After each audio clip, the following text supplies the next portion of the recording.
What's going on, YouTube? I wanted to come on here and talk a little bit about SoFi and why a lot of the fintech space and crypto has been running this week. That being said, if you guys are new to the channel, make sure you guys hit the subscribe button, hit the thumbs up button, and if you guys don't know me over on X, you guys can find me at investinc_intel or fundamental investing. That is the bigger platform I'm normally on. So if you guys want up-to-date news, information from me, go ahead and follow me over there. That said, let's get right into it. So SoFi's been running because there's been or not even just SoFi, crypto in general and crypto plays in general have been running because the Clarity Act has been getting pushed for a vote by the Senate on September 15th. And you might be wondering, what does that Clarity Act actually entail? What does it mean for the industry? And this is exactly what it means right here. Is so first you had the Genius Act, and the Genius Act essentially let crypto issuers such as SoFi begin the development of the product. So they launched their SoFi USD and got it ready to use for these enterprises. The Clarity Act is creating the legal framework for SoFi USD to actually be able to get utilized. So as we know, they have a partnership with MasterCard for enterprises that work with MasterCard to use it as a payment settlement infrastructure. And so these companies will move money around with SoFi USD, and the reserves that sit on there can sit inside SoFi's bank ecosystem and get a yield. And so that is essentially why the SoFi solution is so appealing, is they can get a yield on their money, they got 24/7 movement, and it's considered more secure. So as the Clarity Act gains more momentum, this becomes another bullish catalyst for SoFi that will bring in fee revenue, in which a lot of people want to punish SoFi because they say too much of their revenue mix is from lending. And I had this argument over on X this week, comparing it to Chime, and some people weren't happy with it. But this is another product launch that once it gets rolling and has time to scale, that could be very successful for SoFi, and that is why we're seeing the stock appreciate so much as it pushes to $19 and even higher. Um, so the other thing I wanted to touch on is SoFi came out and talked about their dilution. They mentioned a little bit about their convertible notes and what their plans are to do with those convertible notes. And here's the situation. So SoFi issued a lot of shares in 2025, and so it gets a lot of talk about, all they do is dilute, they're doing it to grow, this, that, and the other. And so this is an issue that they felt the need to address. And um, that's not from reality here in 2026. So they raised 3.3 billion through equity offerings at $20.85 and $27.50 per share in 2025. And technically, as mad as you want to be, those are lucrative. They could use capital right now and buy those shares back, and technically it was a plus.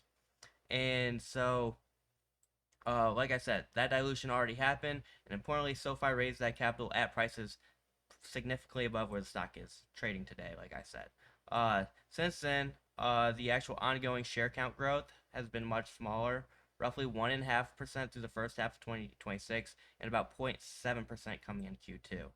Uh, there's the remaining 428 million for convertible debt, which is what SoFi came out and addressed, and they told us they're going to settle that in cash. Now they have capped calls, so if the price goes above the $22.41 conversion price, uh, the capped calls limits the dilution, but their whole intent is to pay the 428 million back in cash because they think the stock's undervalued. They don't want to raise capital at these levels. Uh, so as much as they say, we don't have plans to do buybacks, and that's essentially because they believe they can continue to invest in growth, and as long as they're investing in growth, it's no different than buybacks, but instead they're investing in making the company bigger. And I actually really align with that vision because the stock trades today at about a 2.5 tangible book value, and it's at a premium compared to most banks who aren't growing that fast. They're growing at like 10%. And I don't know if SoFi is going to ever be in the camp of where it's only growing 10%. I mean, you look at a JP Morgan, and I want to say they're still managing to grow at a 30%, and SoFi kind of, I feel like they'll be in that same kind of area once they mature, as they'll grow at a steady like 20-ish%, or at least for my lifetime, I think they will. So I think there's going to be more times where we look at SoFi and we say, you know what, they're trading at 2.5 tangible book value. They can do buybacks, because whether you're buying at that valuation now or in the future, it doesn't really make a difference if the underlying business continues to grow. You know, they might be a 2.5 tangible book value at $100 a share, but their net income is going to be so much greater. They can just do it then. Is my point.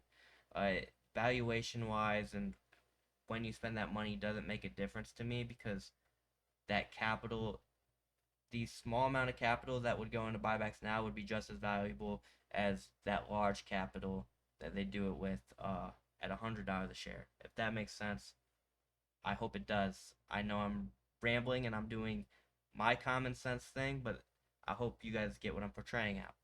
But that being said, SoFi pretty much told us, you know what, we're undervalued. They also are getting regulatory framework on the SoFi USD to get that adopted, which will be a great fee income driver if they can get it. It's just increasing the deposits inside the SoFi banking ecosystem. The other thing that I wanted to mention is a little out of order. Sorry, you guys kind of have to deal with that. I'm not always the most organized with my thoughts, but Visa, they came out this week talking about wanting another stablecoin provider, and Anthony Noto talked about, or that they were shopping for another stablecoin provider, I should say. And Anthony Noto came out on an interview about a week or two ago with, I want to say his tag is Future Investing, but Tanner. Most of you guys know him. I know him by his name, so I'm gonna say Tanner. And he mentioned that he was in talks with Visa about using SoFi USD, and they already have a partnership with MasterCard.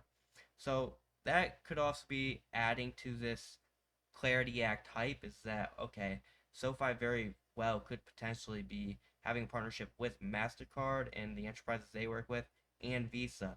And together, combined, that's $1 trillion worth of market cap of just, business. Visa's about a 600 billion market cap, MasterCard's about a 500 billion market cap. So the exposure to their enterprises together is massive. So a lot of things are going right for SoFi right now. The stock is seeing it currently trading at $18.90 as I am making this video. That's going to drop later today. So I hope you guys all check this out, and I hope you guys enjoyed it, caught it a little bit insightful, and I'll see you guys in the next video.